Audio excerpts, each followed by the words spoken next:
Hoy en la mayoría de las iglesias y hoy en todo el mundo se celebra Domingo de Palmas. El Domingo de Palmas es un domingo significativo para la gente de la fe. ¿Por qué? Porque simplemente estamos a una semana de la crucifixión de Cristo Jesús. Es un domingo, amados, que prepara toda la plataforma para que Cristo fuera a la cruz del Calvario. Y hoy vamos a celebrar, vamos a compartir, vamos a hablarles del camino que llevó a Jesús a Jerusalén.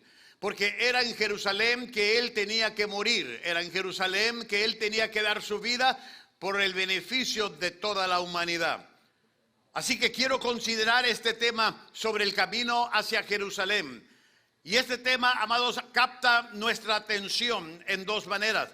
La primera manera es que era un camino que tenía que ser transitado. Si queríamos ver la salvación del hombre en toda su plenitud, no había otra manera más que pasar por ese camino, por las profecías, por todo lo que ya estaba escrito y dicho de ese momento. No solo eso, era un camino, amados, que cambiaría al ser humano por toda la eternidad. ¿Por qué? Porque Cristo tenía que cruzar ese camino, tenía que caminarlo, tenía que llegar a Jerusalén y tenía que someterse a la voluntad del hombre, al aprenderlo, arrestarlo y llevarlo a la muerte, dice la Biblia, y muerte de cruz. Ese camino que Jesús llevó hacia Jerusalén cambió el transcurso del hombre, para bien o para mal.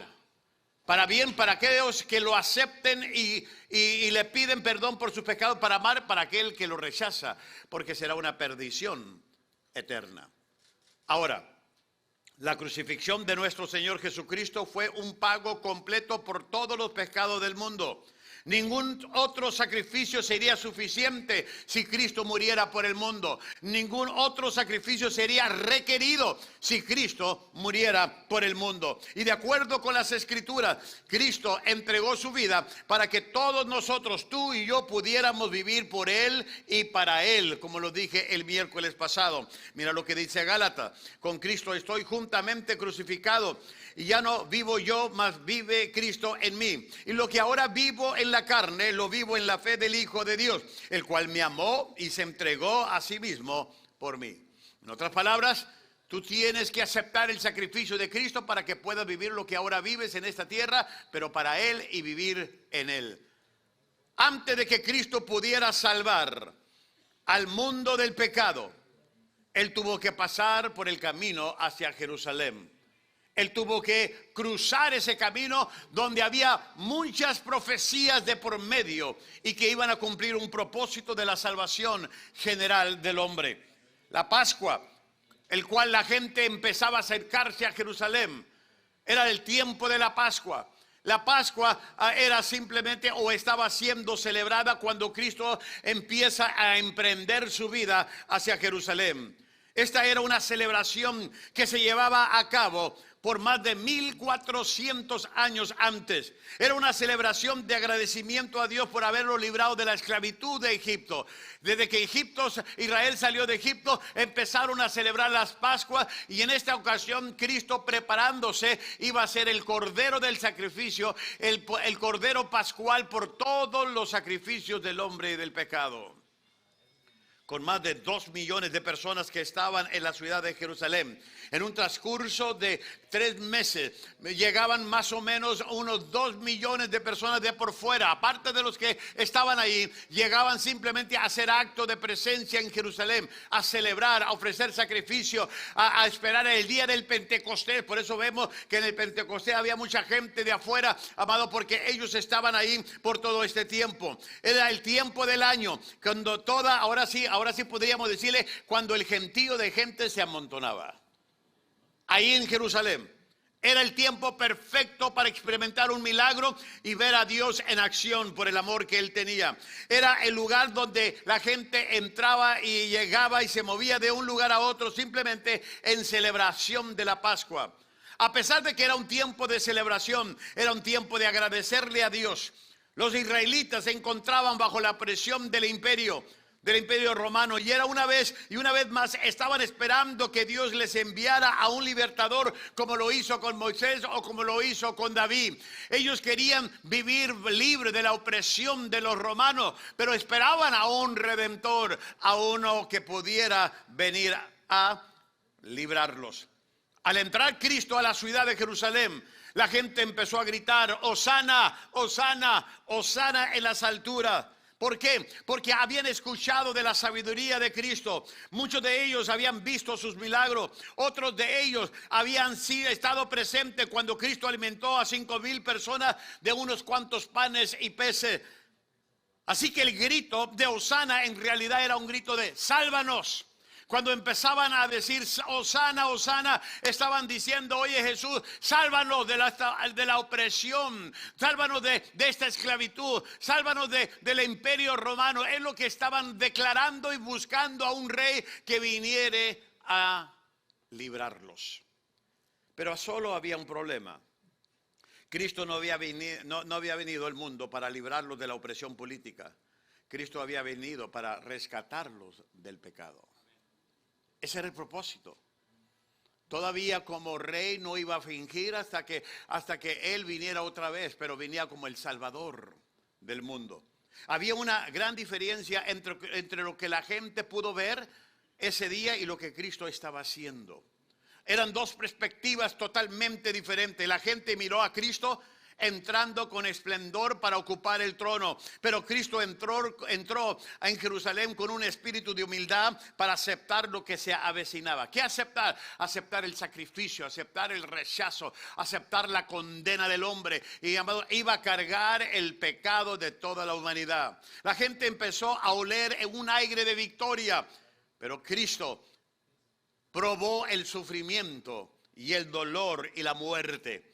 Por lo que la gente decía: ya llegó nuestro Mesías, Él va a ser nuestro rey, ya nos va a llegar la victoria. El mismo Cristo va viendo la misma circunstancia y dice: ellos están oliendo a victoria, yo estoy probando lo que va a ser la muerte y el sufrimiento en esta semana, para morir por ellos. La gente pensó que Jesús era el hombre para esa hora, pero Cristo sabía que la hora de morir se había llegado. Esa era última semana, era sus últimos días para estar en este mundo antes de dar su vida por el pecado del hombre. Jerusalén representa el lugar donde Jesús entregaría de una vez por todas su vida en sacrificio a nosotros. Y no solo eso, Jerusalén era el lugar donde Cristo tenía que pasar. Mira lo que dice aquí la palabra en Mateo capítulo 21 del 1 al 11. Y dice: cuando se acercaron a Jerusalén y vinieron a Betfagé, al monte de los olivos, Jesús envió 2 discípulos, diciéndoles: id a la aldea que está enfrente de vosotros, y luego hallaréis una asna atada y un pollino con ella, desatarla y traérmelos. Y si alguien os dijere algo, decir: el Señor los necesita y luego los enviará. Me llama la atención este versículo, porque, amado, aún dentro del plan de Dios, para que Cristo pudiera entrar y que dar su vida por el sacrificio del hombre, Dios había aún preparado a ese hombre, al dueño de esa asna, para que soltara a esos animales. Porque si tú ves a alguien que no te pide permiso llevándote lo que es tuyo, ¿qué vas a decir? Llámale al 911. Saca tu cámara y mira, me están robando.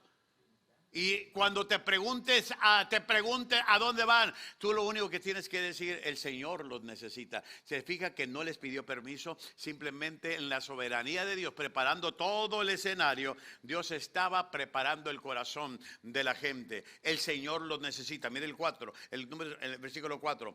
Todo esto aconteció para que se cumpliera lo dicho por el profeta. Ahorita voy a hablar de todo esto.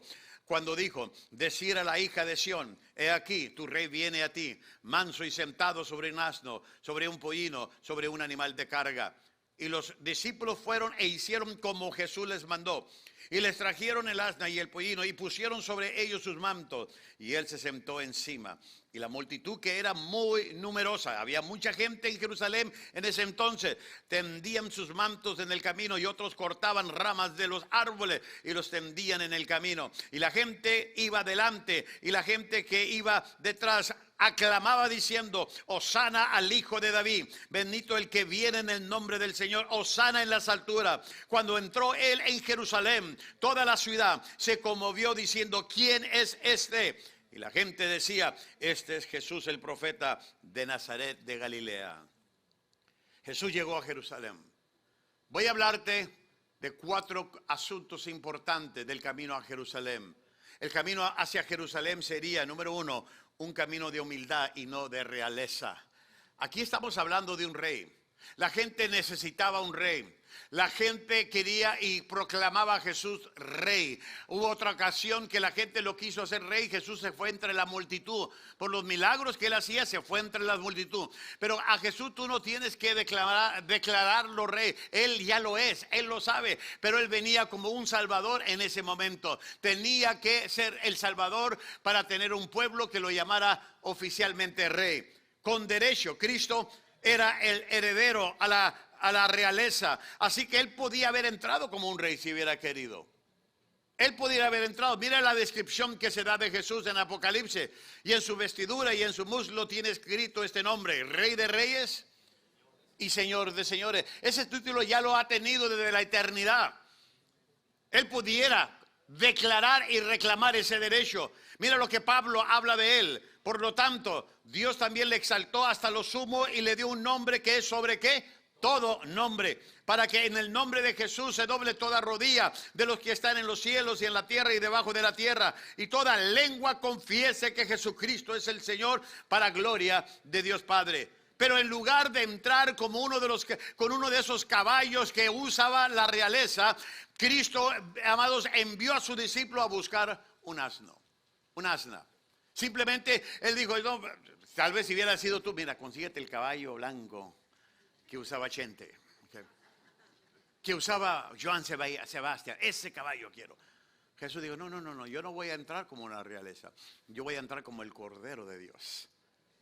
Y usó lo que se estaba escrito de él de años antes, porque dice el versículo 1 que mandó a traer a 2 de sus discípulos. Fueron a Jerusalén. ¿A qué?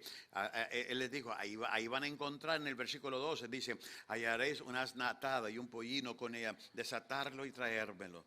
Y si alguien os dijera algo, decir: el Señor los necesita. ¿Por qué? Porque había una palabra profética de este evento que iba a suceder y tenía que cumplirse. Era un camino que hablaba simplemente de la humildad de Jesús y no de la realeza, aunque él era rey. Todo esto sucedió porque Cristo tenía un plan para el hombre. Y no era un plan que de un solo día. Si él hubiera querido su gloria en ese día, pues se olvida del burrito y se olvida del asna y consigue el caballo. No. Él quería afectar la eternidad. Él quería cambiar a hombres y a mujeres para la eternidad. Por eso no era un plan de un solo día, era un plan de la eternidad. Jesús tuvo que humillarse en lugar de aceptar la realeza en ese día. Si Jesús hubiera preferido el camino fácil de la realeza, no hubiera terminado ni completado el plan perfecto de Dios. Así que su camino a Jerusalén fue un camino humilde, de humildad y no de realeza. Número 2, fue un camino de cumplimiento. En este acto, las profecías que de él y de su crucifixión se empezaron a cumplir. Mira el versículo 4 y 5. Y todo esto sucedió para que se cumpliera lo que el profeta dijo, por el profeta cuando dijo: decir a la hija de Sión, he aquí tu rey viene a ti, manso y sentado sobre un asna, sobre un pollino, hijo de animal de carga. Todo eso se llevó a cabo para cumplir el plan divino de Dios. Cristo no entró a Jerusalén por casualidad. Esta era una cita divina, una cita que con muchos años de antes se había prodicho, se había dicho, se había visto a través de los ojos del profeta Zacarías. El profeta Zacarías escribe de esta entrada, así que era necesario que Cristo pasara por este camino a Jerusalén para cumplir esa profecía. Mira lo que dice: alégrate mucho, hija de Sión. Da voces de júbilo, hija de Jerusalén. He aquí tu rey. ¿Se fija cómo el profeta lo declara? Lo declara como un rey. Así que Cristo tenía todo el derecho de entrar como un rey, pero entró con un espíritu de humildad. He aquí tu rey vendrá a ti, justo y salvador, humilde y cabalgando sobre un asno, sobre un pollino, hija de asna. La venida de Cristo cumpliría. Quiero decirle que cuando Cristo llega al mundo, cuando Cristo llega a Jerusalén, y esa semana antes, más de la mitad de las profecías que se dieron de su muerte se empiezan a cumplir con el domingo de Palmas. Amados, fue en su última semana que se cumplieron muchas de sus profecías de él. Déjeme hablar, son como 13 profecías que se están cumpliendo. Ahora, no se asuste, mi amigo, porque no voy a leerles. Ahí tienen un pergamento. Mi trabajo es terminar en 20 minutos. Si se portan bien. Pero ahí está usted ya con la palabra, ahí la tiene. Y la razón que se las pongo ahí, porque no quiero que nadie pierda la salvación. A ver, pastor, ¿de dónde lo sacó esto? ¿De dónde No, ahí está en la palabra. Las profecías que les voy a decir, ahí están en la palabra. Por ejemplo, la primera era traicionado por un amigo. Jesús iba a Jerusalén sabiendo que iba a ser traicionado por un amigo. A ver, déjame personalizarte este principio. Si tú sabes que vas a ir a un lugar donde está un amigo tuyo y sabes que ese amigo te va a traicionar, ¿irías? ¿Verdad que no? Mejor, ¿qué hubieras hecho? Oye, vieja, ve tú. Pues sí. Nada tonto, ¿no? Mejor tú ve, digo, y ahí me cuentas cómo te fue. Jesús sabía que iba a ser traicionado por alguien que anduvo con él. Mira lo que dice la profecía. Hasta mi mejor amigo, en quien yo confiaba y que compartía el pan conmigo, carne asada en el tiempo de hoy, ¿me ha puesto qué? ¿Qué haría usted? Jesús, sabiendo lo que se venía, dijo, yo voy a ir a pesar de que me van a traicionar.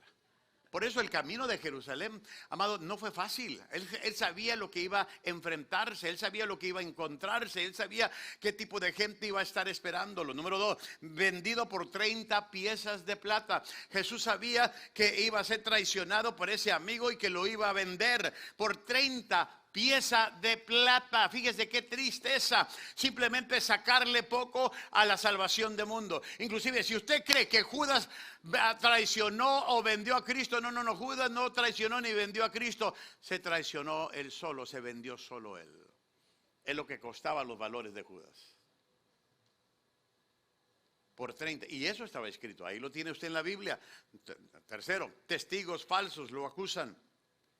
Se empezaron a armar testigos, un complot contra él para que acusarlo y tener simplemente personas que atestiguaran de lo que él dijo en una ocasión. Recuerda cuando dijo, ven este templo, en 3 días lo voy a destruir y en 3 días lo puedo levantar. Mira, hasta se burla del templo que de nuestros padres. Pero no hablaba de eso, aunque podía haberlo hecho. Hablaba del templo de su cuerpo, que iba a morir y que en 3 días iba a resucitar. Pero usaron testigos que habían escuchado todo lo que él enseñó y sacaron un texto fuera de contexto y lo usaron de pretexto. Se armaron de testigos falsos. Número 4, estuvo en silencio mientras lo acusaban. Me gusta esta porción que Isaías habla de él. Dice, maltratado y humillado, ni siquiera abrió su boca. Como cordero fue llevado al matadero, como oveja enmudeció ante su trasquilador y ni siquiera abrió su boca. Yo voy a decirte algo, Jesús nos enseña, cuando eres atacado, calladito te ves más. Pues sí. Digo, ¿qué gana con defenderse? Mejor que haya un loco que 2, ¿no es cierto? Pero, amado, Jesús dice, no, yo no tengo nada que defenderme, yo sé a lo que vine. Sé mi propósito. Mire el 5, fue golpeado y escupido. Imagínese, golpeado, el martirio. Recuerden que Jesús, en los momentos que él fue traicionado, amado, había estado con sus discípulos en la última cena. De ahí se fue al Getsemaní. Él no durmió y fue cuando vienen a arrestarlo y luego todavía lo enjuician. Así que su cuerpo ya estaba cansado. ¿Qué te pasa a ti, a mí, cuando no dormimos muy bien en la noche? Simplemente cuando dormimos 4 o 5 horas porque tu esposa ronca. Ah, no, el esposo es el que ronca, ¿verdad? Pero amados, para nosotros son gemidos indecibles. Estamos abogando al cielo por ustedes. Entiendan eso. Si ustedes no gimen a Dios, nosotros sí. El cansancio se anota en tu vida. Empieza a notarte en tus ojos, en tu desvelo. Ahora imagínense a Cristo Jesús pasando por eso. Y luego todavía lo van a golpear, lo van a escupir, se van a burlar de él. Eso es lo que estaba pasando. Eso es lo que le esperaba en su camino a Jerusalén. Número 6, sufrió en nuestro lugar. Me gusta cómo lo pone de nuevo Isaías. Ciertamente Él cargó con nuestras enfermedades y soportó nuestros dolores. Pero nosotros lo consideramos herido, golpeado por Dios y humillado. En otras palabras, pasó eso, mira, Dios lo está castigando. Torcimos. Pero mira, lo que estaba pasando, Dios permitió todo eso en Él para redimir al hombre. Porque dice, Él fue traspasado, en el versículo 5, por nuestras rebeliones, molido por nuestras iniquidades. Sobre él recayó el castigo, precio de nuestra paz. Y gracias a sus heridas fuimos, ¿qué? Todo lo estaba haciendo porque sufrió en nuestro lugar. El lugar que Él iba a tomar al llegar a Jerusalén, te tocaba a ti y me tocaba a mí. Número 7, sus manos y sus pies fueron perforados. Ahora imagínense, la Biblia habla de eso. La palabra profética de la Biblia dice que iba a sufrir esa agonía. Amados, que imagínense cuando lo ponen en la cruz y extienden su mano y amados, juntan sus pies y le pasan un clavo por cada mano y sus pies. Simplemente ahora levantan esa cruz y el peso de su cuerpo, amados, se apoya en las heridas por esos clavos. Eso es lo que él sabía, lo que le esperaba. Ese era un camino de cumplimiento que él tenía que cumplir o llevar a cabo. Número 8, fue criticado e insultado. La gente lo criticó, la gente lo insultó, la gente, amados, no lo perdonó. A esa misma gente que recibió milagros, esa gente que vio milagros de parte de Jesús, amados, es la gente que, amados, también empezó a volteársele. Y número 9, oró por sus enemigos. Oh, amados, dice la Biblia que cuando él estaba en la cruz, la primera de las 7 palabras dijo, Padre, perdónale, a pesar de que mis enemigos me están acechando, a pesar de que mis enemigos se están burlando, él en esa cruz empieza a orar. ¿Tú orarías por aquel que te está dando la espalda, que te está criticando, que te está... Tendríamos que tener mucho de Dios y nada de nosotros. Y sin embargo, él oró por sus enemigos. Perdónales, padres, porque no saben lo que hacen. Número 10, su costado fue traspasado. Me llama la atención esto porque en el momento que lo vieron, que entregó su espíritu, hay una cosa que ahorita voy a llegar, no le quebraron las piernas, no quebraron sus huesos. Para asegurarse, para que no se bajara, tomaron una lanza y traspasaron su costado, que dice la Biblia, que empezó a salir agua y sangre. Se desangró en la cruz del Calvario. Y estaban asegurándose que él muriera. Número 11, los soldados echaron suerte sobre su túnica. Ya no la iba a usar, ya no la necesitaba. Ahora a ver de qué. Y todo esto está en la palabra, todo esto era profético, todo esto se está cumpliendo. Por eso el camino a Jerusalén era un camino de cumplimiento. Número 12, ninguno de sus huesos fueron rotos. Era la costumbre que cuando un criminal era muerto en un madero, en una cruz, y cuando ya sentían que estaba ya muriéndose y tenían que irse los soldados porque llegó la hora de cambio de turno, como cuando va usted en la inmigración y que ya está parando y le cambian el turno y tienen que esperar, porque los niños se tienen que ir. Y dijeron, ya déjalo, ya murió. Si te quiere asegurar, ponle una lanza. A los 2 criminales sí les quebraron las piernas. Y dice la Biblia que a él no le tocaron sus huesos.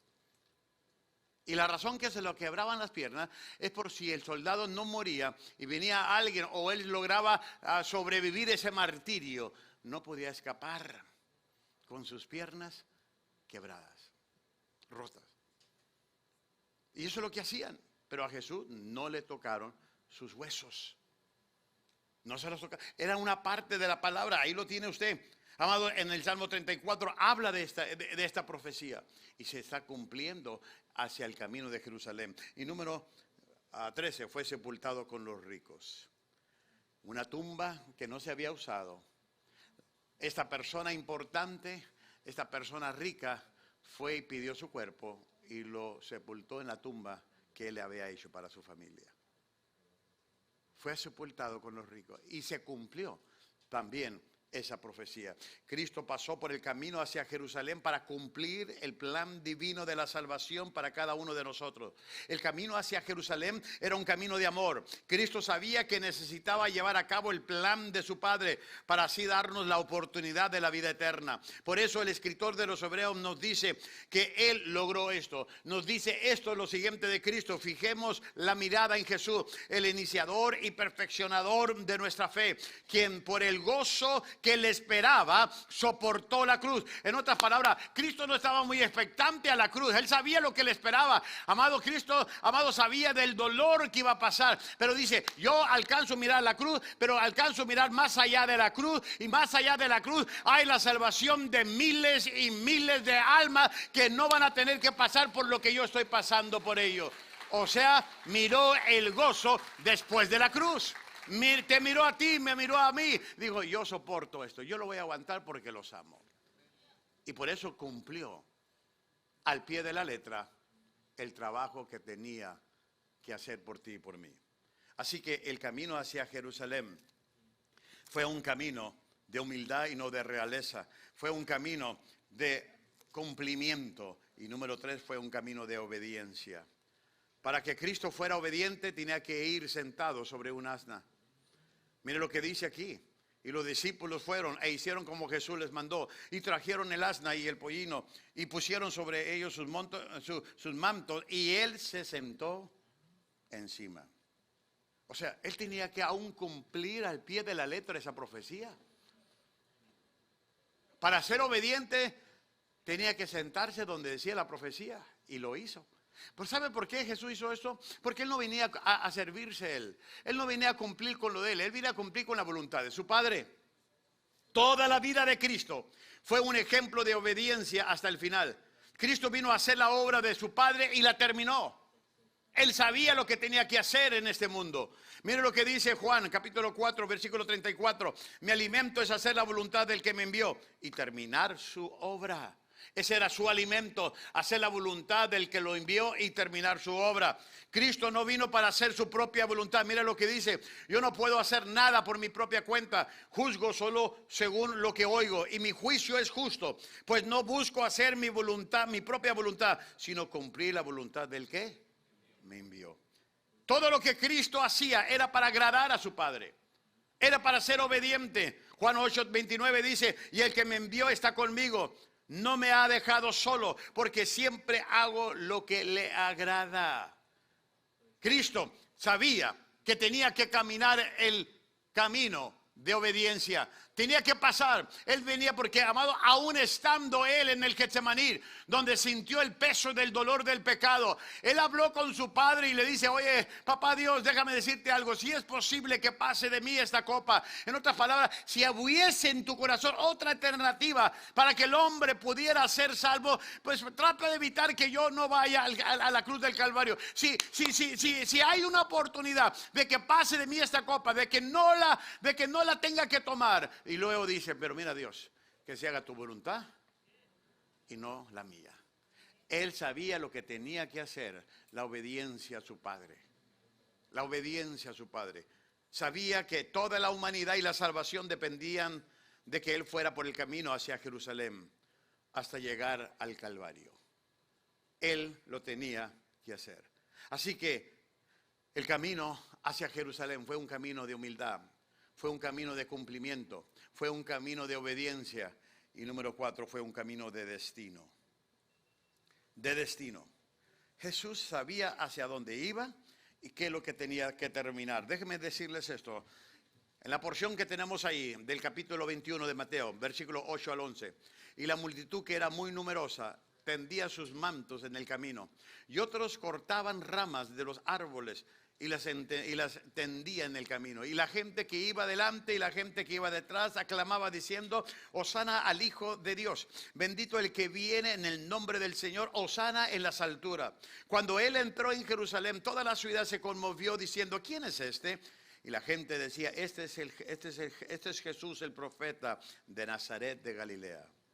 La multitud, quiero que entienda este cuadro.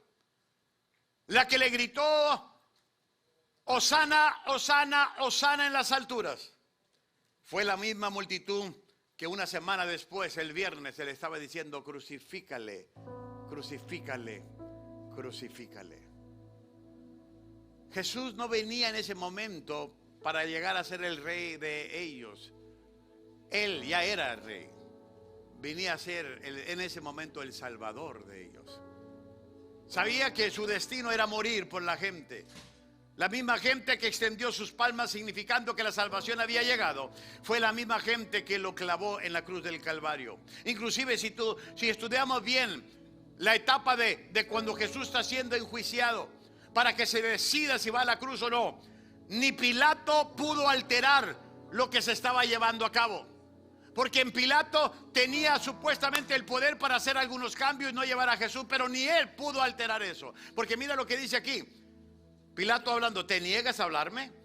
Le dijo Pilato: ¿no te das cuenta de que tengo el poder para librarte, para ponerte en libertad o para mandar que te crucifiquen? Fíjense lo que Pilato le está diciendo: tengo el poder.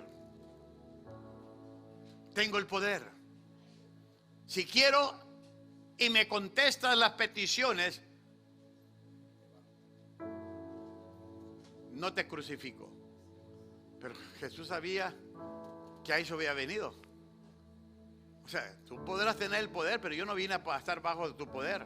Inclusive, mire lo que Jesús le dice a Pilato: tú no tendrías ningún poder sobre mí si no te fuera dado de arriba.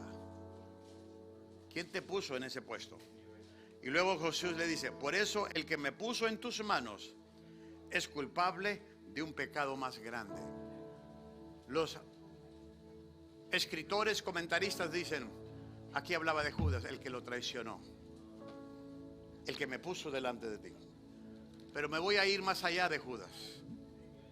El que me puso en este lugar de la cruz es culpable de su pecado si no me acepta. En otras palabras, Cristo fue a la cruz por ti. Cristo fue a la cruz por ti. Tú lo pusiste en la cruz. Pero si tú rechazas el plan de Dios del sacrificio de Cristo, el pecado es más grande en tu vida de lo que Cristo pueda hacer por ti. Tú eres responsable ahora por ese pecado si rechazas el remedio, la esperanza, la solución de Dios. Porque mira lo que dice ahora el versículo 24 del capítulo 27. Viendo Pilato que nada adelantaba, sino que se hacía más alboroto, tomó agua y se lavó las manos delante del pueblo, diciendo: inocente soy yo de la sangre de este justo. ¿De la sangre de qué? El justo por los injustos. De este justo, allá vosotros. Había un propósito para el destino de Cristo Jesús. Era un camino de destino, un camino con un propósito de morir por los pecados del hombre. Segunda de Corintios me dice lo siguiente: al que no cometió pecado alguno, por nosotros Dios lo trató como pecador, para que en él recibiéramos ¿qué? La justicia. Ese era el destino de él, amado, morir como pecador para que tú y yo, como pecadores, pudiéramos ser hijos de Dios. Mira lo que dice Romano: ahora bien, si hemos muerto con Cristo, confiamos también que viviremos con él. Su destino era morir en la cruz, tomar tu lugar. Cristo es el Cordero que vino a quitar el pecado del mundo. Por eso Juan, cuando lo ve que se está acercando para bautizar, dice: he aquí el Cordero de Dios que borra y quita el pecado. Él era el remedio para la Pascua de una vez para todos. para la celebración de la libertad, no ahora política, iba a ser una libertad del pecado que tenía atado al hombre. El camino hacia Jerusalén fue un camino de humildad. El camino de Jerusalén o hacia Jerusalén fue un camino de cumplimiento, un camino de obediencia y un camino de destino. Pero también quiero añadir otro camino que te incumbe a ti y me incumbe a mí. El camino hacia Jerusalén fue un camino de decisión. ¿Por qué digo decisión? Y no está ahí, simplemente eso era algo que quería traerles el día de hoy, del camino de decisión. ¿Por qué? Porque Cristo tomó la decisión de morir por nosotros, de morir y tomar nuestro lugar. Ahora te toca a ti y a mí tomar la decisión de aceptar a Cristo por lo que Él hizo por ti. Jesús dice, yo decidí, tomé tu lugar. Morí por tus pecados. Fui a Jerusalén, tomé la decisión, morí por tus pecados. Ahora ese camino está en tus manos. Tú decides si quieres el perdón de los pecados, si quieres vivir la eternidad conmigo. Esa decisión ahora te queda a ti, porque Jesús ya hizo lo que Él tenía que hacer por ti. Él ya hizo lo que tú y yo no podíamos hacer. Si Cristo se hubiera hecho para atrás, si Cristo no hubiera venido, ¿dónde estarías tú? ¿Dónde estaría yo? Estaríamos sin vida, sin esperanza, sin ninguna posibilidad de estar en el cielo. Pero Dios nos amó, que dice Romanos 5:8, mas Dios muestra su amor para con nosotros en que aún siendo pecadores, Cristo murió por nosotros. Así que tú y yo no podíamos hacer nada para que Cristo nos salvara, para que Dios nos perdonara. Lo único que ahora tenemos que hacer es aceptar el sacrificio que Él hizo por nosotros en su camino a Jerusalén. Y no te estoy hablando de una religión, no te estoy hablando de una filosofía de vida, no te estoy hablando de algo nuevo que si tú vienes a esta iglesia tu vida va a cambiar. No, no, no. Te estoy hablando de aquel que murió por tus pecados y fue Cristo Jesús. Fue Cristo Jesús. Y yo quiero darte esta oportunidad en esta hora. Si hay gente aquí que está siendo tocada por Dios, donde han entendido que el camino a Jerusalén para Jesús no fue fácil, pero fue posible. Y porque fue posible Él dar su vida por ti, ahora tú puedes tener la posibilidad de tener vida en Él, si lo aceptas como tu Señor y Salvador. Iglesia, ponte de pie en esta hora. Cierra tus ojos, por favor. Hablamos del amor de Jesús. Tú ya no eres inocente de lo que estás escuchando de mis labios. Tú ya sabes el secreto del amor, que es Cristo Jesús. Y quiero que todo el mundo ahorita cierre sus ojos. Si hay personas aquí que están al alcance de mi voz y que necesitan darle a Jesús la oportunidad en su corazón, pedirle perdón por sus pecados, tomar la decisión por Cristo, ya que Jesús tomó la decisión por ti, ahora te toca a ti tomar la decisión por Él. Tú eres el que decides recibir a Jesús o rechazar a Jesús. Recibir el sacrificio que Él hizo por ti o rechazar ese sacrificio que Él hizo por ti. Si hay personas aquí que me dirían, Pastor Ledesma, yo necesito a Jesús en mi vida. Quiero abrirle mi corazón, quiero entregarle mi corazón. Yo necesito que Él perdone mis pecados. Para eso Él murió y me dio vida eterna por Cristo Jesús.